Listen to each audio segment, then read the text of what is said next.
Evangelho de João, no capítulo 5, verso 25, nós encontramos ali palavras de Jesus, que nós lemos assim: Em verdade vos digo, que vem a hora e já chegou, em que os mortos ouvirão a voz do Filho de Deus, e os que a ouvirem viverão.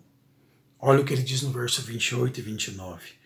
Não vos maravilheis disto, porque vem a hora em que todos os que se acham nos túmulos ouvirão a sua voz e sairão. Os que tiverem feito o bem para a ressurreição da vida, e os que tiverem praticado o mal para a ressurreição do juízo. Que Jesus então fala sobre a sua volta e também sobre a ressurreição, onde os mortos então vão voltar a viver. E eu quero convidar você então, a partir desse texto, para uma reflexão. Reflexão essa, que se dá também baseada em uma experiência que eu vivi alguns anos atrás, enquanto estava lá em São Paulo estudando, e tive a oportunidade de ir em algumas visitas, ao hospital ali para levarem um conforto à palavra de Deus, ter encontrado ali um irmão em Cristo de uma outra denominação religiosa, que me fez ali algumas perguntas que eu gostaria de partilhar com vocês e que nos levam à reflexão com relação à palavra de Deus. Aquele irmão estava ali depois de ter sofrido uma cirurgia devido a um acidente, e agora passaria ali algum tempo no hospital em tratamento. E no tempo ocioso livre dele, então, como um cristão, ele estava lendo a palavra. E lendo a palavra, ele se deparou com alguns textos e agora começou a refletir entre aquilo que ele havia aprendido e aquilo que a Bíblia estava falando agora. E as perguntas que ele me fez foram, que a gente, quando morre, é ensinado que ou você vai para o céu com Cristo e habita com Ele pela eternidade, ou se você está perdido, então você vai para o inferno e lá sofre a condenação. E aí ele disse assim, se quando você morre você vai para o céu ou para o inferno, para que ressurreição? A quem Cristo vai trazer de volta à vida daqueles que morreram, se já estão com Ele no céu ou condenados no inferno?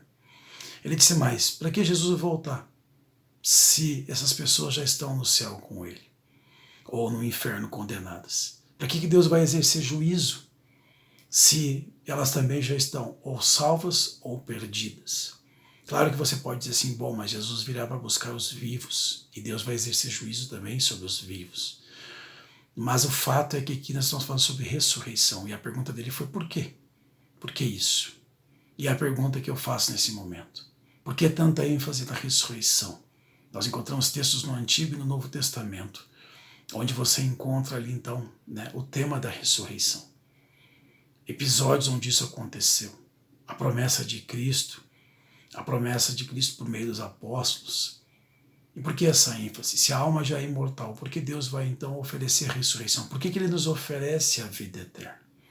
São questões para a gente refletir. Quando a gente lê a palavra de Deus, a gente encontra uma série de textos, como eu disse. Marcos 9, 30 a 31, 10, 34, capítulo 8, 31 a 33, João 2 e 22, Lucas 7, 11 a 15, Atos 3, 15, Atos 24, 15, Marcos 12, 18 a 27, Hebreus 11, 35, 1 Pedro 1, 3, 2 Coríntios 5, 15, 1 Coríntios 6, 14, Atos 26, 23, são alguns textos do Novo Testamento que falam de ressurreição. Também a gente encontra no Antigo Testamento ali alguns textos, que também falam sobre isso. Textos esses ali, por exemplo, de 2 Reis 4, 8 a 37, onde está ali relatado sobre Eliseu e a Sunamita. 1 Reis 17, 8 a 24, onde Elias e a viúva de Sarepta também fala ali da ressurreição do filho dela. 2 Reis 13, 21, onde fala que um morto foi jogado então ali sobre o corpo, sobre os ossos agora de Eliseu, e aquele morto então ressuscita.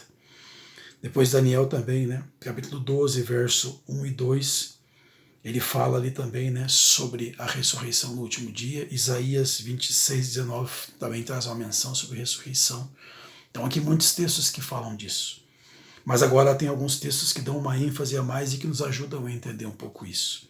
Quando você lê Lucas 14, 14, João 6, 39 a 40, 11, também 24 a 26, a gente vê ali a ressurreição sendo relatada como algo que se dará no último dia, na volta de Jesus. Nesse momento, então, a vida será restituída àqueles que morreram. E também encontramos alguns textos ali que falam sobre a morte como uma condição, como um sono. Lucas 8, 49 a 55, por exemplo, fala da ressurreição da filha de Jairo. Diz o texto bíblico que Jesus disse que ela estava dormindo, que ela não estava morta.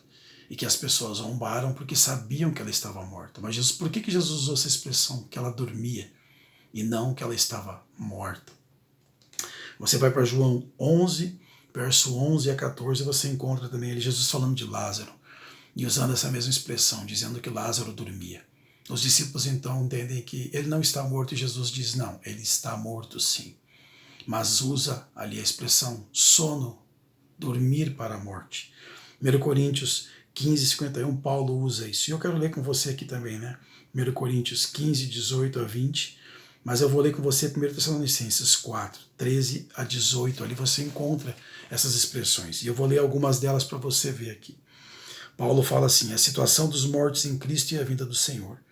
Não queremos, porém, irmãos, que sejais ignorantes com respeito aos que dormem. Depois ele diz aqui no verso 14, os que dormem. Verso 15, os que dormem. E depois verso 16, e os mortos em Cristo ressuscitarão primeiro. Então, ao mesmo tempo que ele está falando sobre os mortos, ele também está falando sobre essa condição da morte como um sono. Assim os cristãos entendiam a morte. Assim é a condição do ser humano na morte. Quando você lê Eclesiastes 9, o verso 5, o verso 10 e Eclesiastes 3, 19 a 22, você vê ali a reflexão de Salomão sobre isso. Então, a morte é um estado de inconsciência. A morte é um estado onde o homem aguarda ali, né, a ressurreição, seja então para o juízo ou seja então para a vida eterna. Mas a palavra de Deus nos dá sempre certeza e conforto. E é a própria palavra de Deus que nos diz ali, por meio das cartas de Paulo a Timóteo, né? 1 Timóteo 1,17, ele diz assim, assim é o Rei eterno, imortal, invisível, Deus único, honra e glória pelos séculos dos séculos. Amém. Aqui ele chama Deus de Rei eterno e imortal. E ele confirma isso depois no capítulo 6, do verso 17 de 1 Timóteo. O único que possui imortalidade, que habita em luz inacessível, a quem homem algum jamais viu, nem é capaz de ver. A ele a honra e o poder eterno. Amém. Ele diz que só Deus é imortal. Então a imortalidade não é algo inerente do ser humano. Ela depende de Deus, que é o único que é imortal.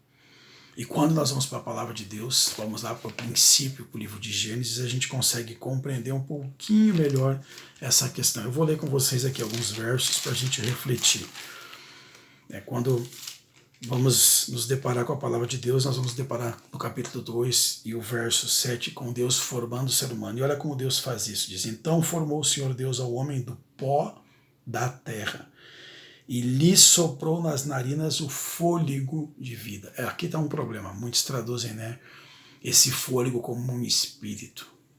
Deus está dando aqui a vida para o ser humano, não conduzindo ele a se tornar agora, então, um ser dual, né? Onde tem um corpo físico, mas uma alma imortal. Por que a gente sabe isso? Porque depois o resto do verso diz, e o homem passou a ser alma vivente. Essa combinação do corpo físico, do barro, com o fôlego de vida que Deus sopra, faz com que o homem se torne uma alma vivente e não tenha uma alma vivente. O homem não tem uma alma vivente. Como é que a gente sabe disso? Quando a gente lê o verso 17 do capítulo 2 de Gênesis, diz assim, mas da árvore do conhecimento do bem e do mal não comerás, porque no dia que dela comeres, certamente morrerás. Havia aqui uma condição para o homem ficar vivo, obedecer e não comer. Verso 3 do capítulo 3, mas do fruto da árvore que está no meio do jardim, disse Deus, dele não comereis nem tocareis, para que não morrais. Depois o verso 22 do capítulo 3. Então disse o Senhor Deus, eis que o homem se tornou como um de nós, conhecedor do bem e do mal, assim que não estenda a mão e tome também da árvore da vida e coma e viva eternamente.